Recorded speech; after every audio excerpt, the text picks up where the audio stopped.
toujours les atomes mais sous leur forme isotopique.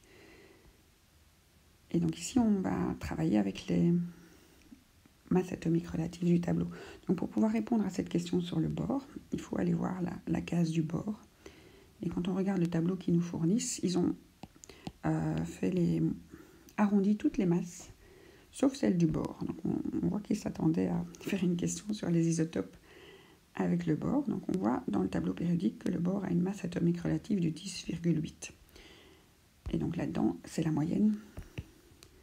Donc ici, la masse atomique du bord, 10,8. Et son numéro atomique, je n'ai pas retenu, mais je crois que c'est 5. Et donc, qu'est-ce que ça veut dire, ça? Ça veut dire que la masse atomique relative, c'est la moyenne de toutes les masses de tous les isotopes. Et on vous dit qu'il y a des isotopes 10 et des isotopes 11. Donc, on fait la moyenne de 10 plus 11, mais on doit faire fois l'abondance. Et donc, l'abondance, c'est un certain nombre de pourcents. Et ce qu'on nous demande, c'est de trouver celui du 10. Et du coup, on saura celui du 11, puisqu'ensemble, ça doit faire 100%. Et donc, si on propose 11% de 10, on va utiliser la première proposition, ça veut dire qu'il y a 89% de 11, et donc que la masse doit être assez proche de 11 et assez éloignée de 10. Après, il faut faire le calcul. On peut y arriver sans calculette. On peut se dire, tiens, je vais faire le calcul peut-être plus simple du deuxième. Donc la deuxième proposition, on nous propose du 20%. Et donc 80% de l'autre. Et donc si on arrive à 10,8, c'est que c'est la bonne proposition. Si on n'arrive pas à 10,8, c'est que c'est l'autre, la bonne proposition. Donc on peut déjà éliminer celle où il y a un maximum de 10, puisque la masse est plus proche du 11. Donc entre les deux autres, il faut faire un petit peu le calcul. Donc 10 fois 1, ça fait 200, divisé par 100, donc ça me fait 2. 11 fois 80, ça fait 880. Et donc on était à 8,8. Donc avec le calcul ici, ça fonctionne. 2 plus 8,8, on obtient bien 10,8. Et donc la bonne réponse est la B. Combien de protons, d'électrons et de neutrons possède un ion isotopique de l'isotope 131 de l'iode? Donc quand on va voir dans le tableau périodique, on nous propose l'iode de sa moyenne est de 127, mais il y a des isotopes plus lourds. Donc 127 est bien la moyenne de tous les isotopes. Et donc ici, il faut bien faire attention de ne pas aller chercher celui du tableau, mais bien celui-ci. Donc le 131, c'est les protons plus les neutrons. Le 53, c'est le A. Le 53, c'est le Z. Ça, c'est les protons. Et donc, comment est-ce qu'on a les neutrons? On fait le A moins Z. Donc on fait 131 moins 53.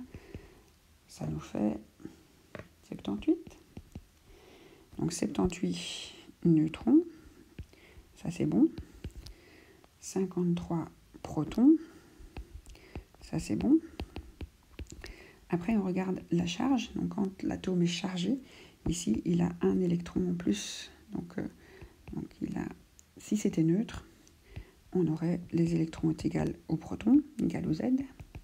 Et ici, c'est une charge négative, donc c'est le Z plus une charge. Et donc, le Z, c'est 53. Et plus une charge, c'est 54. C'est la réponse A. On repart sur les moyennes des masses atomiques relatives de l'isotope. Et donc, on va voir l'antimoine. L'antimoine, 122. Donc, l'antimoine, 122. Ça, c'est sa moyenne. Et on nous dit, un des deux est l'antimoine 121, à peu près 60%. Et donc, 40% doivent faire monter la masse de une unité. Donc, le majoritaire est le 121 et la moyenne est à 122. Donc, on ne va déjà pas prendre quelque chose de plus léger qui va faire baisser la moyenne. Donc, avec 60% de 121, si vous mettez du 120, vous n'atteindrez jamais 122, ni 119. Pour avoir du 122 avec 60% de 121, ça ne va pas le faire non plus. Et donc, c'est la seule possibilité, c'est le dernier. Après, on peut vérifier, mais ce n'est pas spécialement nécessaire.